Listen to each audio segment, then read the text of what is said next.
common sense, reason, logic, causality, imagination, morality and ethics. I intended to write this piece in a secular fashion, but the overwhelming relevance of the divine wisdom kept piercing through my thought canvas, hence surrendered making it part of the discourse. Human discourse or argumentation, anyway, barely scratches the obvious externalities of the issues, while the divine wisdom put forth the internally woven realities in a succinct yet aptly simple manner. One may notice the examples of such subtleties in the course of reading this treatise. Had common sense, reason and logic been potent enough to reach the absolute certainty of the conclusions drawn, there would have been no need for the divine religions to barge in. All of these tools are perceptual or experiential outcomes of human endeavors which, given the deficient nature of human faculties, are incapable of coming even remotely close to the level of divine wisdom, revelation, the only fait accompli. A subtle hint deduced from Q. 17:37, hence some of the precepts of the religion are above and beyond the realm of human common sense, causality, reason and logic, exuding perfect certitude and submission.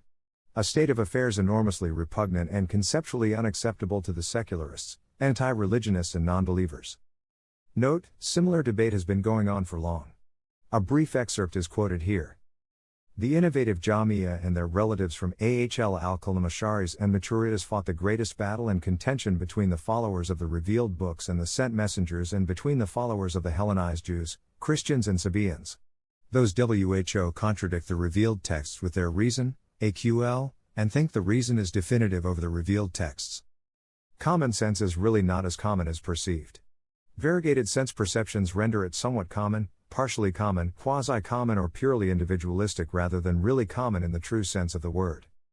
Reason and logic are even more disparate. Propitious reason and logic, sometimes referred to as rationality, are used to justify a conclusion one is at home with. Rational bias, a slightest dissension or differentiation would entail disapproval or divergence. Therefore, all these tools may create some sort of near or quasi-convergence but not an absolute or conclusive one. Logic is derived from the Greek word logos. In Muslim philosophy, another Grecian alternative monads one is used instead, to justify a position/stance by distinguishing a good reason from the bad one. It is only the divine revelation, wisdom, word, which is flawless, absolute and ultimate truth, authoritative in its perception, understanding and validity, worthy of even blind faith. Kurt Gödel puts it succinctly as follows. The logical axioms that underlie everyday things like arithmetic depend on us accepting as reasonable the notion that infinity comes in several different sizes. In Islamic parlance, however, pristine reason, haq al-yaqeen, in the absence of a human messenger, is considered to be potent enough for a rational being to come, at least, to the cognition of the existence and oneness of God, hence obviating disbelief. Pristine reason here is elevated to the status of a non-human messenger of God, for reason gains an edge when the logic fails rational being. Deduced from Q. 17:15. Contemplative tools, human faculties, given the Amiss, may help us reach the level of most probable/likely certainty, in the temporal, ancillary and ritualistic matters, but not that of an absolute certitude, in the core matters of belief/faith, which is only possible by divine consent/intervention through the heart, Q. 10-100, as in the above case of cognition of God's oneness. Here the externality of this intervention, cloaked in the garb of pristine human reason, is upgraded to the status of non-human messenger. Non-believers' obstinate rejection of the divine, religious injunctions and that of hereafter, though based on tenuous and vitiated reason, logic and common sense, amply explains their state of affairs. Q. 10-100. One universal spirit, the first cause, singularity, divine, intermediary agent etc. Imam Ghazali, with regard to sense perception, says, it made him very hesitant to accept the infallibility of reason. He believed in the testimony of sense till it was contradicted by the verdict of reason. Well, perhaps there is above reason another judge who, if appeared, would convict reason of falsity, and if such a third arbiter is not yet apparent, it does not follow that he does not exist. When Imam Ghazali could not reconcile the philosophical dispensations with the divine wisdom, obviously there is no comparison between the two. One represents the mundaneness, while the other, word of the divine, he turned to Sufism. In quantum physics, double-slit, experiment, our act of observing something seems to change what's observed, we are ourselves part of the experiment. Is this the ultimate problem of self-reference, one that suggests a limit to how much we can ever reason about our surroundings, the universe? Role of the religion, therefore, becomes inevitable. for it presents us with flawless and absolute truth, which is perceptually authoritative and practically valid, engendering taqwa.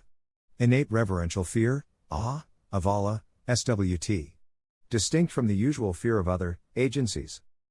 An incisive consideration and pondering on just two of the aspects of the divine religion: 1. Belief in the hereafter. 2. The contentment would vouch for and warrant religion's inevitability. Belief in the hereafter is often considered a conceptual absurdity and theological fallacy, hence rejected by the non-believers. Belief in the hereafter, however, is the source of immitigable hope and equity, which no atheistic belief/doctrine/philosophy may even conceives to offer. Unbelief in the hereafter renders one scuttled of many realities, such as ultimate reality, ultimate hope, ultimate triumph, and ultimate justice.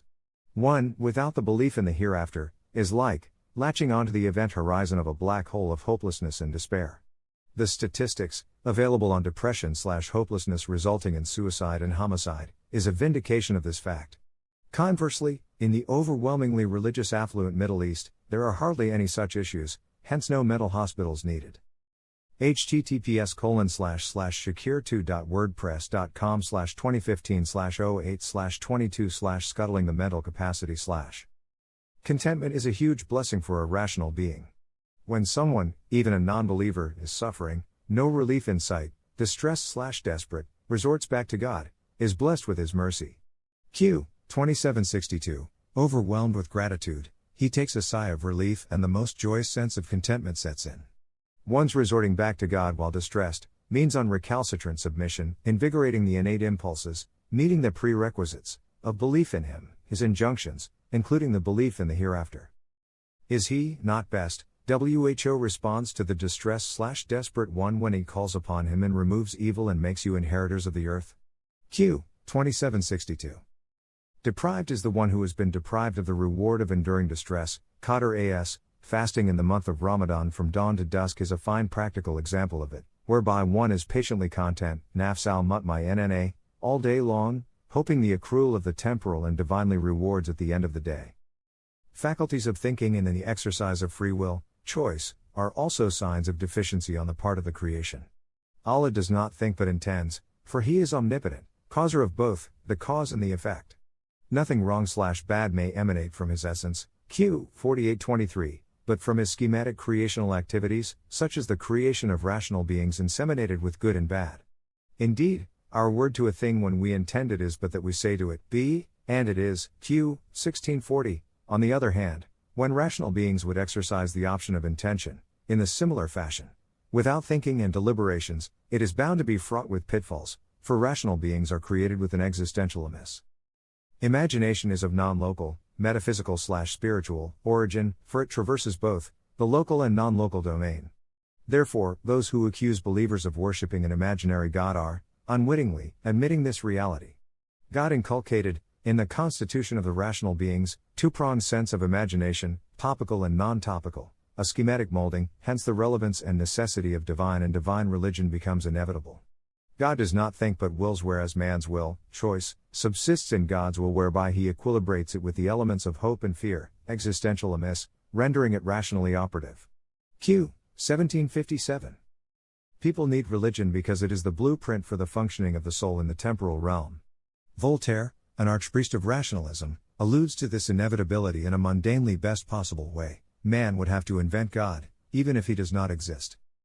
https://shakir2.wordpress.com/s = inevitable + God. Religious truth is multifaceted. It is comprised of science, logic, philosophy, history, ethics, and experience all mixed together. It is, in a sense, a different kind of knowing, not ignorant of the other kinds of truths, known and yet to be known, asserting the inevitability of the religion. https://shakir2.wordpress.com/2018/02/03/ scientific elaboration of Surah at Tin Fig 95 verse 4/. Hadith: every child is born on nature, his natural disposition/course. Resorting back to linking with the Creator. It is asserted here that fitra is the essential condition and state of existence in which God fashioned mankind, with innate impulses/urges including the sense of good and bad, fear and safety, pain and relief, cognition of God, submission, transgression and arrogance etc. Existential amiss imperfection, tendency/choice to swerve. It is present in the very essence of the creation and is inextricably kneaded into the very substance of the rational beings, q, which is acutely elicited in the following verse. We did indeed offer the trust to the heavens and the earth and the mountains, but they refused to undertake it, being afraid thereof, but man undertook it, he was indeed ignorant and foolish, q. 33:72. Ordinary beings, given their basic knowledge of the religious fundamentals, are tested for their weaknesses, existential amiss. The window of forgiveness is wide open for them, even if they have a mountain of mistakes/sins on their back, as long as they keep seeking forgiveness with utmost sincerity and a commitment not to repeat the same. There is no numerical or time limitation. This is an esoteric expression of the unbounded mercy of the Creator, for the people of knowledge and intellect who understand. Men of knowledge, alim/scholar, given the higher degree of knowledge, are tested for the equitable dissemination of the knowledge while acting upon it themselves as is due. Their test becomes harder and their failure attracts equally harsher punishment, for they are given the knowledge as the inheritors of the prophet, pvuh.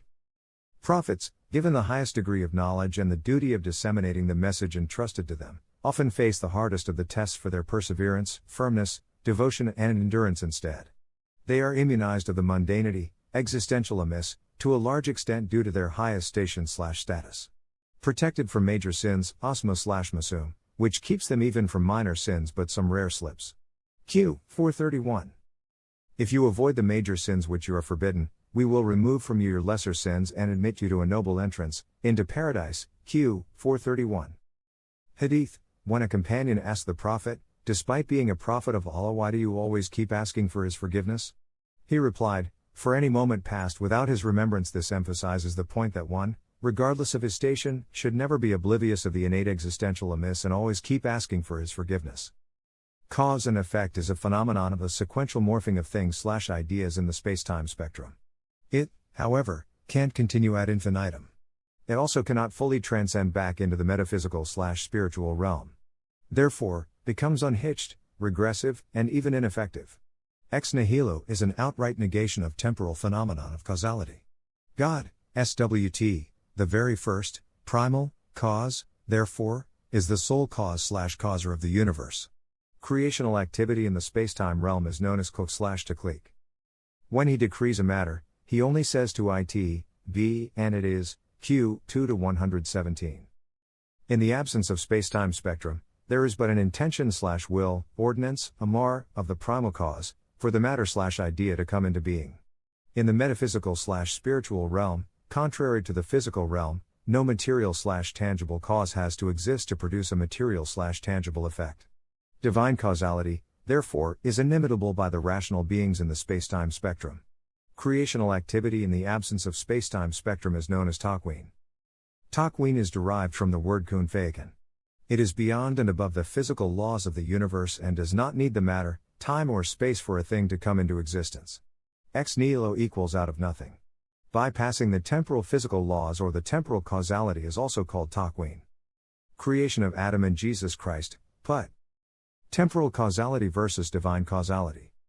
Here are vivid differences. In temporal causality, a causer may activate the cause but may not have the capability to determine the effect. He would also not have the capability to alter the effect, outcome, of a cause. A rational being may be dealing with a clear cause or insufficient but non-redundant parts of conditions, which in itself unnecessary, but sufficient for the occurrence of the effects. This distinction would not exist in the divine causality. In divine causality, the causer of the cause and effect is the same. The causer is omnipotent to alter/determine the effects as he wills. The causer is also competent to produce an effect without cause, ex nihilo. The causer may predetermine effects or causes in multiple, and then afford the medium, sentient beings, the application of free will, choice, to commensurate effects. And when we would intend to destroy a township, we had sent a commandment, warning, to its people of authority leading easy lives, who yet disobeyed and transgressed. So as a result of our judgment passed, we annihilated it with complete annihilation. Q. 1716. Note: Ghazali's views on causality. Read http://www.ghazali.org/articles/gzilon2.pdf. Morality, mortified by the psychology of innate fear, sprouts from the divine religious injunctions. although it lays the ground rules for this word, the effects also transcend to the next. Morality, based on reward and punishment, retribution, works wonderfully due to the psychology of innate fear of being monitored unimpeded and continuously by the invisible. Religion, Islam, submission was enacted simultaneous to the creation, forbidding Adam and Eve from eating the fruit, and the punishment for its violation was established by the expulsion of Adam and Eve from the heavens. Satan, Lucifer, was also expelled for his disobedience due to his avarice and pride. They were not simply expelled but with specifically, and schematically, mandated rights, roles, and responsibilities, which, in specifically Islamic parlance could be called Sharia and in everyday parlance morality. Ethicality is developed by the rational beings, in the light of their past collective experiences. It regulates the immediate, contemporary cultural, societal or communal behavior. It is limited to temporality and scope, optional in its practicality, often floutingly bypassed without compunction. Needless to say that, the resourcefulness of morality is unsurpassable by the man-made ethicality. Ethics, laws, are devised by the people for a community, society or culture, monitoring whereof is also done by people, an agency, employed for the purpose. The compliance would simply depend on either one's call of the conscience or the fear of being caught by the monitoring agent. The physical absence of the monitoring agency would offer all kind of inducements to flout, as it cannot be established and no penalty would ensue. This is the weakest aspect of the man-made ethicality. A distinct difference between divine law and the man-made law is that divine law compassionately seeks avenues to forgive while the man-made law is hell-bent on seeking evidence to punish. Those who envisage morality, without religion, in fact, misconstrue ethics as morality. After all, man is created with an existential amiss. Innate fear, psychology of fear is employed by the divine to elicit the compliance of the religious injunctions without the presence of a physical watchdog. An infant, when made to hold a bar, would continue clinging to it due to the innate fear of fall and hurt until made to feel safe to let it go. In a situation of distress, heightened state of fear/anxiety, even in the case of a non-believer, all boundaries and impediments are dismantled, a connection between the Lord and the distressed servant is immediately activated, and the call of the distressed is heard by the Almighty. Q. 2762. Innate fear, therefore, is not just a predicate of punishment, as often complained, but also that of an SOS signal, in the situation of distress. Shakir2.wordpress.com. Topics covered: logic, reason, pristine reason, common sense, causality, temporal/divine causality, revelation, divine wisdom, inevitability of religion, non-human messenger, Ghazali's falsity of reason, imagination, imaginary God, belief in the hereafter, contentment, Voltaire's rationalism, Fidra, Cook/Tocqueen, ordinary comma/scholar/prophet, psychology of innate fear, morality, ethics and the distressed.